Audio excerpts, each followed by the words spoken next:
ಕುಂದಾನಗರಿ ಬೆಳಗಾವಿಯಲ್ಲಿ ಚುನಾವಣಾ ರಣಕಹಳೆಯನ್ನ ಮುಳುಗಿದೆ ಕಾಂಗ್ರೆಸ್. ಕೆಲವೇ ಕ್ಷಣಗಳಲ್ಲಿ ಸಿಎಂ ಸಿದ್ದರಾಮಯ್ಯ ಸುದ್ದಿಗೋಷ್ಠಿ ನಡೆಸಲಿದ್ದಾರೆ.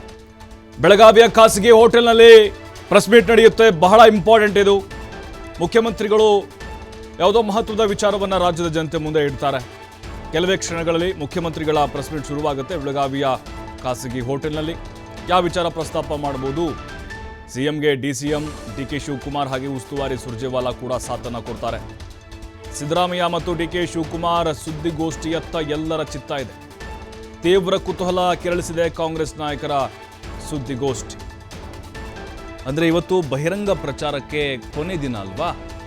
ಈಗೆಲ್ಲರೂ ವಾಪಸ್ ಬೆಂಗಳೂರಿಗೆ ಬರಬೇಕು. ಹಾಗಾಗಿ ಈ 14 ಕ್ಷೇತ್ರಗಳಲ್ಲಿ ಲೆಕ್ಕಾಚಾರದ ಬಗ್ಗೆ ಸಿದ್ದರಾಮಯ್ಯನವರು ಹೇಳ್ಬೋದು. ಯಾವ ರೀತಿ ಪ್ರಚಾರವನ್ನು ಮಾಡಿದ್ದಾರೆ, ಕಾರ್ಯವೈಖರಿ, ತಂತ್ರಗಾರಿಕೆಗಳು, 14ರಲ್ಲಿ ಎಷ್ಟು ಗೆಲ್ಲಬಹುದು, ವಾತಾವರಣ ಹೇಗಿದೆ, ಇದೆಲ್ಲದರ ಬಗ್ಗೆ ಅವರು ಮಾಹಿತಿಯನ್ನು ಕೊಡಬಹುದು. ಮತ್ತು ಕೆಲವೊಂದಿಷ್ಟು ರಾಜ್ಯದಲ್ಲಿ ನಡೀತಾ ಇರುವಂತಹ ಬೆಳವಣಿಗೆಗಳ ಬಗ್ಗೆ ಮಾಹಿತಿಯನ್ನು ನೀಡೋ ಸಾಧ್ಯತೆಗಳು ಇದ್ದಾವೆ. ಸಿದ್ದರಾಮಯ್ಯನವರು ಕೆಲವೇ ಕ್ಷಣಗಳಲ್ಲಿ ಸುದ್ದಿಗೋಷ್ಠಿ ನಡೆಸಲಿದ್ದಾರೆ. ಬಹಳ ಮಹತ್ವವನ್ನು ಪಡೆದುಕೊಂಡಿದೆ. ಡಿಕೆ ಶಿವಕುಮಾರ್ ಇರ್ತಾರೆ, ಸುರ್ಜೇವಾಲಾ ಕೂಡ ಇರ್ತಾರೆ. ಬೆಳಗಾವಿಯಿಂದಲೇ ಮಾತಾಡ್ತಾರೆ. ಬಟ್ ಇಲ್ಲಿ 14 ಕ್ಷೇತ್ರಗಳ ಒಂದು ಬಿರುಸಿನ ಪ್ರಚಾರ. ಸಿದ್ದರಾಮಯ್ಯರು ಮತ್ತು ಡಿಕೆ ಶಿವಕುಮಾರ್ ಎಲ್ಲ ಕಡೆಗಳಲ್ಲೂ ಕೂಡ ಈಗ ಸಂಚರಿಸಿ ಬಂದಿದ್ದಾರೆ. ಇವತ್ತು ಫೈನಲ್ ಆಗಿರೋದ್ರಿಂದಾಗಿ ಭಾಳ ಸುದೀರ್ಘವಾಗಿ ಮಾತನಾಡಬಹುದು. ಓವರಾಲ್ ಕರ್ನಾಟಕದಲ್ಲಿ ಎಷ್ಟು ಸ್ಥಾನಗಳನ್ನು ಕಾಂಗ್ರೆಸ್ ಗೆಲ್ಲಬಹುದು ಅನ್ನೋದನ್ನು ಕೂಡ ಇವತ್ತು ಸಿದ್ದರಾಮಯ್ಯನವರು ಒಂದು ಅಂದಾಜಲ್ಲಿ ಅವ್ರದ್ದೇ ಆದಂತಹ ಒಂದು ಅಂಕಿಅಂಶಗಳ ಮೂಲಕ ತೆರೆದಿಡಬಹುದು. ಜೊತೆಗೆ ಕೇಂದ್ರ ಸರ್ಕಾರದ ಕೆಲವೊಂದಿಷ್ಟು ವೈಫಲ್ಯಗಳು, ಬರ ಪರಿಹಾರ ವಿಚಾರ ಸಹಜವಾಗಿ ಸಿದ್ದರಾಮಯ್ಯನವರು ಪ್ರಸ್ತಾಪ ಮಾಡ್ತಾರೆ. ಇತ್ತೀಚೆಗೆ ನಡೀತಾ ಇರುವಂತಹ ಕೆಲವೊಂದಿಷ್ಟು ಬೆಳವಣಿಗೆಗಳ ಬಗ್ಗೆ ಮಾತನಾಡಬಹುದು.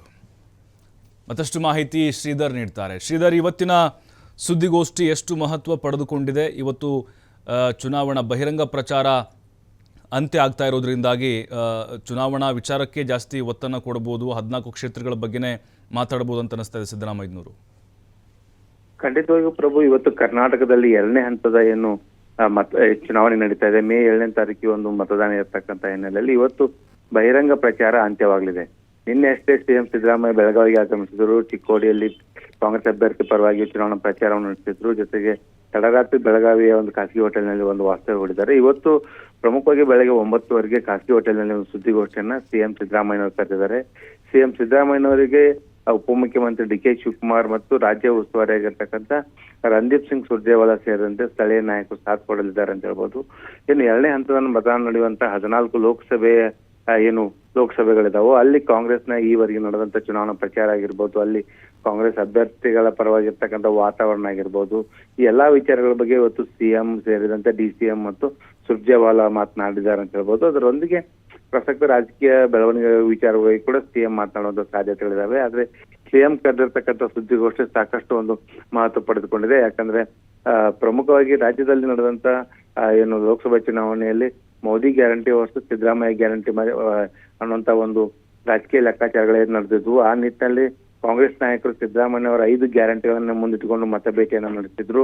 ಹೀಗಾಗಿ ಇವತ್ತು ಸಿಎಂ ಸಿದ್ದರಾಮಯ್ಯ ಈ ಒಟ್ಟಾರೆ 14 ಲೋಕಸಭೆಯಲ್ಲಿ ಯಾವ ರೀತಿ ಕಾಂಗ್ರೆಸ್ ಪಕ್ಷದ ಪ್ರಚಾರ ಆಗಿರ್ಬೋದು, ಅಲ್ಲಿರ್ತಕ್ಕಂಥ ಅಭ್ಯರ್ಥಿಗಳ ಪರವಾಗಿ ಜನರ ಯಾವ ರೀತಿಯ ಒಂದು ಭಾವನೆಗಳಿದಾವೆ, ಎಲ್ಲಾ ವಿಚಾರಗಳನ್ನ ಇವತ್ತು ಮುಖ್ಯಮಂತ್ರಿಗಳು ಬಿಚ್ಚಿಡುವಂತ ಸಾಧ್ಯತೆ ಹೆಚ್ಚಾಗಿದೆ.